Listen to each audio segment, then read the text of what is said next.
नमस्कार विद्यार्थी मित्रांनो मी STI रोहिदास चोंदे पाटील या ठिकाणी बघा आपल्याला आज PSI हे जे पद आहे या पदाच्या पूर्वपरीक्षेचा सिलेबस, या पदाच्या मुख्य परीक्षेचा सिलेबस, याचं फिजिकल, याची मुलाखत, या सर्वांची तयारी नेमकी 12वी नंतर कशी करायची। 12वी नंतर तुमच्याकडे 3 वर्ष असतात ग्रॅज्युएशनचे, त्याच्यामध्ये तुमचं नेमकं नियोजन कसं असलं पाहिजे, कोणकोणती पुस्तकं तुम्ही वाचली पाहिजे, त्याचं टाइम टेबल तुमचं कशा पद्धतीचं असावं, या सगळ्या मुद्द्यांसंदर्भात आपल्याला या लेक्चरमध्ये चर्चा करायची आहे। नक्कीच जे नवीन विद्यार्थी आहेत त्यांच्यासाठी हे लेक्चर अत्यंत उपयुक्त असणार आहे, यात कोणतीही शंका नाही। बघा आता तुम्ही जी परीक्षा देणार आहात, तुम्ही PSIची परीक्षा देतात तेव्हा खरं म्हणजे तुम्ही एक कंबाईन परीक्षा देत असतात, जिला संयुक्त पूर्व परीक्षा असं म्हटलं जात असतं, संयुक्त मुख्य परीक्षा असं म्हटलं जात असतं। आणि हे जे तीनही पदं आहेत ज्याला आपण PSI म्हणतो, STI म्हणतो आणि ASO म्हणतो, तीनही पदं मित्रांनो अराजपत्रित गट ब असतात। आता तुम्हाला जेव्हा PSI परीक्षा द्यायची असते तेव्हा तुम्ही पूर्व परीक्षा देत असतात जी 100 गुणांसाठी असते, मुख्य परीक्षा देत असतात जी आता हे जे 200 गुण आहे याला त्या ठिकाणी डबल केलं आहे, 400 गुणांसाठी जी तुम्हाला मुख्य परीक्षा असणार आहे। ओके, नेमकं मग जेव्हा तुम्ही पूर्व परीक्षा देतात तुमचा पेपर हा किती प्रश्नांचा असतो, तर तो 100 प्रश्नांचा असतो। गुण किती आहे, एका पेपरला 1 गुण आहे। निगेटिव्ह मार्किंग त्या ठिकाणी असते, 1/4 एवढी निगेटिव्ह मार्किंग त्याला आहे। 4 प्रश्न चुकले तरी 1 प्रश्न तुमचा निगेटिव्हमध्ये जाणार आहे। पुढे दर्जा म्हणाल तर पदवीचा, तुमची पदवी झाली की तुम्हाला हा पेपर देता येतो। हा पेपर मराठी आणि इंग्रजी दोन्ही भाषेमध्ये आहे। 60 मिनिटाचा पेपर असतो, वस्तुनिष्ठ बहुपर्यायी, म्हणजे तुम्हाला त्या ठिकाणी 4 ऑप्शन तुमच्या समोर असतात। पेपरचं नाव म्हणाल तर सामान्य क्षमता चाचणी, जनरल ॲबिलिटी टेस्ट असं त्याला म्हटलं जातं। आता तुम्ही PSI पूर्व परीक्षा जेव्हा देतात तेव्हा तुम्हाला कोणकोणते विषय पूर्व परीक्षेसाठी असतात बघा, चालू घडामोडी असतात, नागरिकशास्त्र किंवा राज्यघटना हा विषय आहे, त्याच्यानंतर इतिहास विषय आहे, पुढे भूगोल आहे ज्याच्यामध्ये महाराष्ट्राचा भूगोल आहे, जगाचा भूगोल आहे, भारताचा भूगोल आहे। एकत्रितपणे तुम्हाला तिन्हींचाही अभ्यास करायचा आहे, मुख्यतः महाराष्ट्रावर फोकस आहे हे लक्षात घ्या। पण त्याच्यानंतर अर्थव्यवस्था हा एक महत्त्वाचा टॉपिक तुमच्यासाठी असतो, ज्याच्यामध्ये राष्ट्रीय उत्पन्न, शेती वगैरे या सगळ्या गोष्टी आपल्याला, आता पुस्तकं तुम्हाला याच्यासाठी कोणती वाचायची आहेत यावरही मी बोलणार आहे। ओके, पुढे शासकीय अर्थव्यवस्था आहे, अर्थसंकल्प, लेखापरीक्षण त्यामध्ये येतं। एक महत्त्वाचा विषय मित्रांनो जो फक्त पूर्व परीक्षेलाच तुम्हाला असतो तो म्हणजे सामान्य विज्ञान, ज्यामध्ये मग भौतिकशास्त्र आहे, रसायनशास्त्र आहे, प्राणीशास्त्र आहे, आरोग्यशास्त्र आहे, वनस्पतीशास्त्र आहे। पुढे बुद्धिमत्ता चाचणी आणि अंकगणित। मित्रांनो 7 विषय आहेत पूर्व परीक्षेला। ओके, हे 7 विषय कसे करायचे, कशातून करायचे तेही आपण पुढे बोलणार आहोत। आधी आपल्याला या ठिकाणी मुख्य परीक्षा जी आहे त्या मुख्य परीक्षेचा सिलेबस बघायचा। बघा या ठिकाणी तुम्हाला मी म्हटलो की मुख्य परीक्षा आता 200 ऐवजी 400 गुणांसाठी झालेली आहे। मुख्य परीक्षेसाठी तुम्हाला 2 प्रश्नपत्रिका असणार आहे, एक पेपर 1 जो कंबाईन असणार आहे, PSI STI ASO तिघांचा कंबाईन त्या ठिकाणी आता हा 200 गुणांना असणार आहे, आणि पेपर 2 तो सुद्धा आता 200 गुणांना असणार आहे। ओके, फक्त गुणामध्ये एका मार्क्सऐवजी 2 मार्क्सला त्या ठिकाणी केलेला आहे, दुसरं काही चेंजेस नाही मित्रांनो। आता नेमकं मुख्यला काय अभ्यासक्रम आहे, तुम्ही PSI मुख्य पेपर जेव्हा देतात तेव्हा नेमका कोणता अभ्यासक्रम आहे, त्या पदासाठीचे काही जे कर्तव्य आहे त्याच्या संदर्भातलं आवश्यक ज्ञान तुमच्याकडे असलं पाहिजे। मग कोणकोणते घटक असतात मुख्यला, बुद्धिमत्ता चाचणी आहे, त्याच्यानंतर महाराष्ट्राचा भूगोल आहे, महाराष्ट्राच्या भूगोलात काय काय असू शकतं, हवामान आहे, पर्जन्य आहे, नद्या आहे, प्रशासकीय विभाग, राजकीय विभाग, साधनसंपत्ती, लोकसंख्या, ही विविध मुद्दे त्या ठिकाणी आहेत। इतिहासामध्ये काय आहे, महाराष्ट्राचा इतिहास आहे मुख्यला म्हणाल तर त्या ठिकाणी विविध चळवळी असतील, वृत्तपत्रे असेल, या सगळ्या बाबी, राज्यघटनामध्ये सगळे कलम वगैरे, मूलभूत हक्क, कर्तव्य, त्या सगळ्या बाबी येतात। पुढे सगळ्यात महत्त्वाचं मित्रांनो, PSI मुख्यला तुम्ही जेव्हा जाणार आहात तेव्हा तुम्हाला हे जे पुढचे टॉपिक आहे हे फार महत्त्वाचे आहेत, आणि हे तुम्हाला आता 12वी नंतरचे पुढचे जे 3 वर्षे आहेत, तुम्ही आता ग्रॅज्युएशनच्या फर्स्ट इयरला असू शकतात, सेकंड इयरला, थर्ड इयरला, तेव्हा तुम्हाला ही घटक करून ठेवायचे आहे। मानवी हक्क, मुंबई पोलीस कायदा 1951चा, भारतीय दंडसंहिता 1860ची, फौजदारी प्रक्रिया संहिता 1873चा कायदा, भारतीय पुरावा कायदा ज्याला आपण इंडियन एव्हिडन्स ॲक्ट म्हणतो 1872चा, हे सगळं तुम्हाला या ठिकाणी आधीच करून ठेवायचं आहे अभ्यास. तुम्ही म्हटले आधी मी पूर्वपरीक्षा पास होईल नंतर मग हा सगळा अभ्यास करेल. मित्रांनो, त्यांचं काम नाही.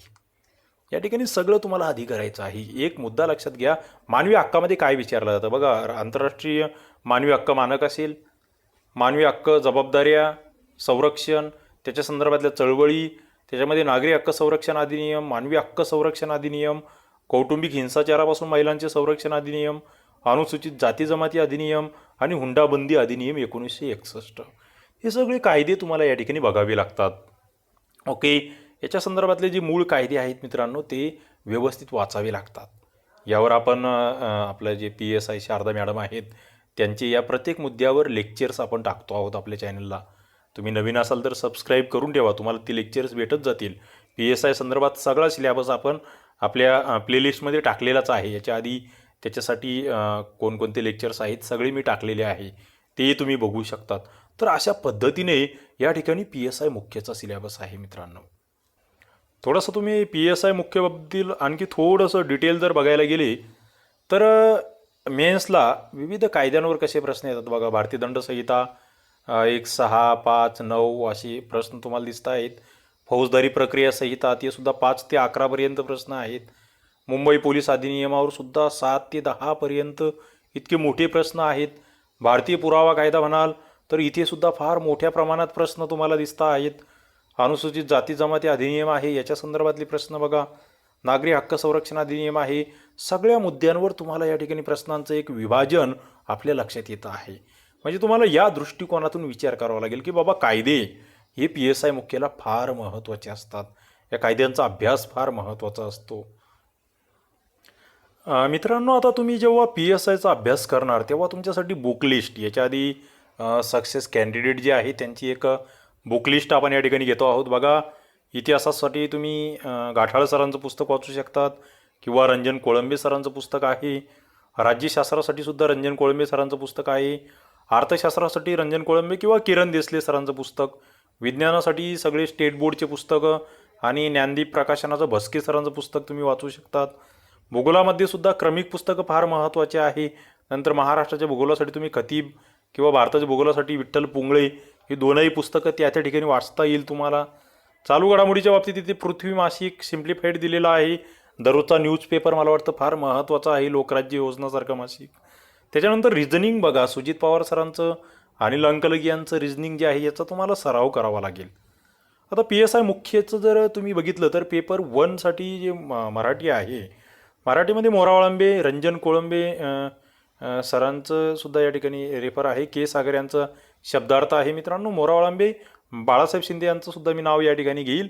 पुढे इंग्रजीमध्ये बाळासाहेब शिंदे, पालँड सूर्य यांची पुस्तकं आहेत. संगणकामध्ये एन श्याम सरांच्या नोट्स किंवा अभिजित बोबडे सरांचं पुस्तक हे चांगलं आहे.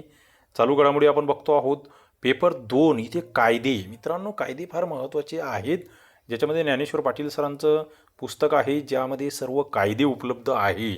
ओके, पुढे इतिहासामध्ये गाठाळ असेल, 11वीचं पुस्तक आहे जुनं, ज्याच्यावरचे आपण सगळे लेक्चर्स आपल्या चॅनलला टाकलेले आहे. तुम्ही प्लेलिस्टमध्ये बघू शकतात. 11वीचं इतिहास त्याचे पूर्ण लेक्चर्स आहेत जुन्या इतिहासाचे. पुढे भूगोल, खतीब सरांचं पुस्तक चांगलं आहे, के सागर प्रकाशनाचं. त्याच्यानंतर राज्यशास्त्र, मित्रांनो, रंजन कोळंबे सरांचं किंवा युनिकचं भाग 1 तुम्ही बघू शकतात. रिझनिंगसाठी अनिल अंकलगी आहे, सुजित पवार आहे. मी तुम्हाला आणखी सुचवेल इथे तुम्ही अभिनव प्रकाशनाचं सुद्धा पुस्तक वापरू शकतात. फिरोज पठाण सरांचं ते पुस्तकसुद्धा चांगलं आहे. तर असे काही चांगले संदर्भसुद्धा तुम्हाला वाचावे लागणार आहेत. हे संदर्भ पुस्तकं तुम्हाला योग्य दिशा देणार आहेत मित्रांनो. आता पुढचा मुद्दा येतो तो म्हणजे नियोजनाचा. मित्रांनो, नियोजन तुमचं परफेक्ट असलं पाहिजे, प्लॅनिंग परफेक्ट असलं पाहिजे. आता तुमच्यामध्ये काही जणांचं आताच 12वी झालेलं असू शकतं, काही जणांना 1-2 वर्ष झालेली असू शकतात. तुमचं पर डे प्लॅनिंग असलं पाहिजे. पर डे म्हणजे दररोज तुमचा 12 ते 14 तास अभ्यास कसा होईल कमीत कमी. मग त्याच्यामध्ये मी प्रत्येक विषयाला कमीत कमी 2 तास कसे देता येईल, अशा स्वरूपाचं तुमचं नियोजन असलं पाहिजे. म्हणजे तुमचं 1 वर्षाचं नियोजन असलं पाहिजे. वर्षामध्ये मग 6 महिन्याचं नियोजन असलं, 6 महिन्यामध्ये पुन्हा 3-3 महिन्याचं नियोजन असलं पाहिजे. नंतर पुन्हा महिन्याचं तुमचं क्लिअर नियोजन असलं पाहिजे. त्या महिन्यामधील 4 आठवडे, 4 आठवड्यातील पुन्हा ते 7-7 दिवस आणि प्रत्येक दिवस.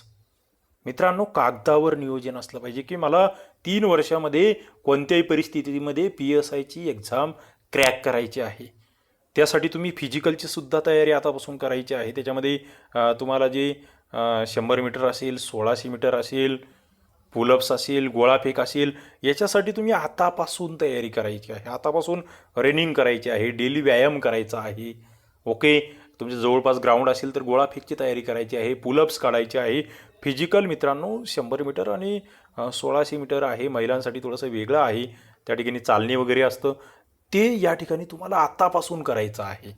मुलाखतीसाठी सुद्धा तुमचा व्यक्तिमत्व विकास झाला पाहिजे. मुलाखत जी आहे 50 गुणांची मुलाखत असते, अत्यंत महत्त्वाची असते मुलाखत, तीसुद्धा फार महत्त्वाची आहे. फिजिकल 100 गुणांचं असतं, त्या ठिकाणी सुद्धा जास्तीत जास्त मार्क्स तुम्हाला पडले पाहिजे. 100पैकी 100 मार्क्स येणारे विद्यार्थी आहेत मित्रांनो फिजिकलला.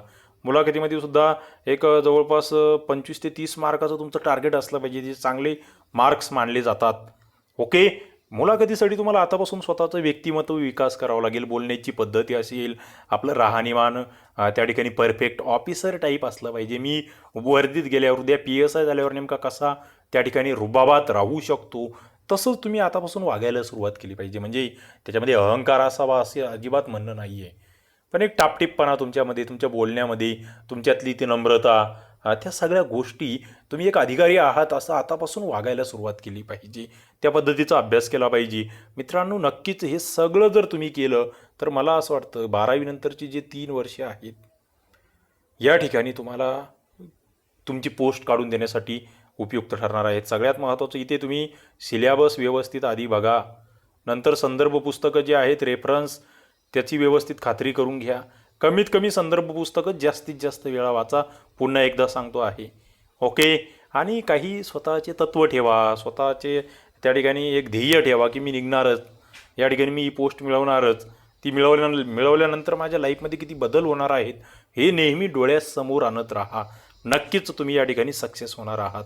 मित्रांनो, सगळे नवीन 12वी झालेले मित्र जे आहेत यांच्यासाठी, आणि ज्यांनी अभ्यास सुरू केलेला आहे ऑलरेडी, जे ग्रॅज्युएशनला आहेत, त्यांच्यासाठी पुन्हा एकदा PSI पदासाठी त्यांना शुभेच्छा. धन्यवाद.